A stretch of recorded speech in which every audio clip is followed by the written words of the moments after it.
I was the one they sent to walk her out. That's the part I have to live with. 2 years I worked alongside Margaret Calloway at Caldwell Regional. 2 years of watching her move through a ward the way a river moves through. Stone, certain and without waste. And when the order came down from the third-floor conference room, they sent me. Dennis Warwick, 34 years old, 2 tours in Helmand, currently employed as an orderly and apparently trusted to carry a cardboard box. The meeting had been a budget briefing. Department heads, divisional supervisors, a row of administrators in charcoal suits. Board chair Patricia Selmont had been working the numbers for 3 weeks, and the conclusion she'd landed on was this. Nursing float staff were overhead, and overhead could be trimmed. Margaret had been assigned to flotations during the staffing review. A formality everyone on the floor assumed. The kind of administrative shuffle that blew through every 6 months and resolved itself. It did not resolve itself. I heard it secondhand from Rosa in billing, who heard it from the assistant, who had been in the room taking notes. Selmont had looked down the table, found Margaret's name on the roster, and said, loud enough that the department heads on both sides of her heard every word, that she saw no reason to retain a floor nurse pushing administrative paper during a review cycle. She used the phrase redundant capacity. She said it twice, then she told her deputy to handle it. So that was how I came to be standing outside the third-floor conference room, with a cardboard box and an order to escort Margaret Calloway to the lobby. She was waiting in the hallway already, arms folded, back straight, she had heard. She looked at the box and then she looked at me, and what crossed her face was not grief and not rage. It was something I had seen once before, on a staff sergeant in Helmand who had just been told his leave was cancelled for the 3rd time. A decision made, a wall going up. She took the box, put in her badge, her lanyard, the framed photograph from her locker, herself and a group of men and women in desert utilities, squinting into strong light, all of them grinning like they had won something. She put in her stethoscope. She closed the lid. We rode the elevator down in silence. I wanted to say something and I could not find anything that was worth saying, so I said nothing. The lobby of Caldwell Regional is wide and open, a 2-story atrium with a mezzanine corridor running along the 2nd floor where administration is down at the floor below. Late morning it was busy, a dozen patients in chairs along the wall, a few families near the reception desk, a handful of staff cutting through on their way somewhere. I walked her to the security desk near the main entrance where she needed to sign the exit form. She set the box on the counter, reached for the pen, and the box shifted. The lid tilted up on one side. I almost didn't catch it. I was watching the form, watching her hand. But the man in the wheelchair 2 feet away caught it clearly. Earl Maddox was a retired first sergeant, Army, 22 years. He came in twice a week for a knee treatment, and he had the particular stillness of a man who has spent a long time learning to see things before they become problems. He saw the lid tilt, and he looked into the box, and he went very quiet. Then he looked up at Margaret. He said, "Excuse me, is that a Legion of Merit?" Margaret glanced at the box. The folded citation inside had shifted when the lid moved. A rectangle of heavy paper, with the green and white ribbon pressed flat inside the fold, visible now against the side of the box. She looked at it, the way you look at something you have put away so thoroughly you almost forgot it was. "It is," she said. She picked up the pen and went back to the form. Earl Maddox sat with that for 3 seconds. Then he said, "May I ask your name, ma'am?" She told him. He nodded slowly, the way old soldiers nod when they are running a calculation in their head. He pulled out his phone. "Ma'am, if you wouldn't mind waiting just a few minutes before you go." She looked at him. Something passed between them. I don't have a word for it. 2 people who have stood in places most people never go, recognizing the ground under each other's feet. She said she had nowhere particular to be. She finished signing the form and sat down in the chair beside him, and the box sat between them on the windowsill, and I stood there holding my useless self, and Earl Maddox made a phone call. I heard his end of it. He said the name Margaret Calloway. He said Legion of Merit with combat fee. He said Caldwell Regional, lobby right now. He said she's been walked out, you need to come.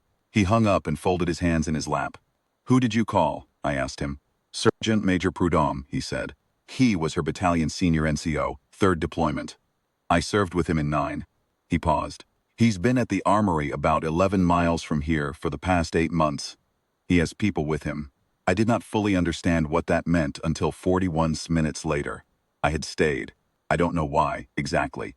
Some feeling I couldn't name. Something that told me leaving would be wrong. Margaret had stayed too, sitting with Earl. The two of them talking quietly about nothing much. The kind of conversation that is really about something else entirely. I got them both coffee from the machine down the hall. I was standing near the reception desk when the doors opened. There were 11 of them. Sergeant Major Luther Prudhomme came through the lobby doors first, followed by 10 soldiers, and every one of them was in dress uniform. Field utilities, not everyday service. Dress uniforms, the green coats, the brass, the ribbons in precise rows. They came in out of the November morning, and the lobby went quiet. The way a room goes quiet when the air pressure changes. People stopped moving. A woman near the reception desk lowered her phone. The two nurses cutting through from radiology slowed and then stopped. Prudhomme was a tall man, gray at the temples, with bearing someone who had spent 30 years making rooms like this feel small. He walked directly to Margaret Calloway. He stopped 2 feet from her. He looked at her for a moment, not a long moment, a full one.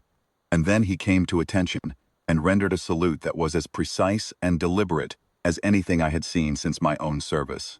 Behind him 10 soldiers came to attention as one. Margaret stood.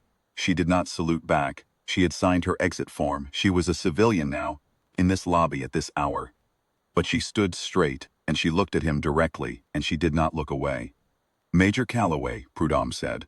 His voice was even and unhurried, and it carried to every corner of that lobby. "We heard you needed somewhere to be." He reached into his coat and produced a folded document. He opened it without ceremony, and he read. He read the citation aloud, all of it. He read the date, the location, the designation of the forward operating base. He read the words, "mass casualty event," and 6 hours without physician support, and 23 casualties received.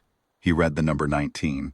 He read sustained composure under direct and indirect fire. He read preserve the lives of personnel who would have otherwise been lost. He read the words Legion of Merit with Combat Valor device, and he read her name, her rank, her call sign. He read the word command. I watched the lobby while he read. I watched the two nurses standing frozen near the radiology corridor. I watched the families along the wall, some of them not quite understanding the words, but understanding the weight of what was happening. I watched Earl Maddox in his wheelchair, hands folded, chin up, the look on his face of a man who has just settled a debt he has been carrying for years. And I looked up at the mezzanine. Tricia Selmont was there. She had come out of her conference room. Or perhaps she had heard the silence from her office and come to see the cause of it. And she was standing at the mezzanine railing, looking down. She was holding something in her hand, a folder or a tablet, and she was not moving. She was watching Luther Prudhomme read, and she was watched the 11 soldiers standing at attention in her lobby, and she was watching Margaret Calloway stand straight and still and receive every word without expression, without tears, without a single crack in the composure she had held since the third-floor hallway. Selmont did not come down. When Prudhomme finished reading, he refolded the citation and held it out to Margaret. She took it. She held it with both hands for a moment, looking at it, the way you look at something that belongs to a part of your life you have learned to carry quietly. Then she looked up at him. "How'd you get here so fast?" she said. "We were already in the building," Prudhomme said. Earl called ahead. She looked at Earl Maddox. Earl Maddox looked at the middle distance, as if the ceiling tile above the reception desk had suddenly become interesting.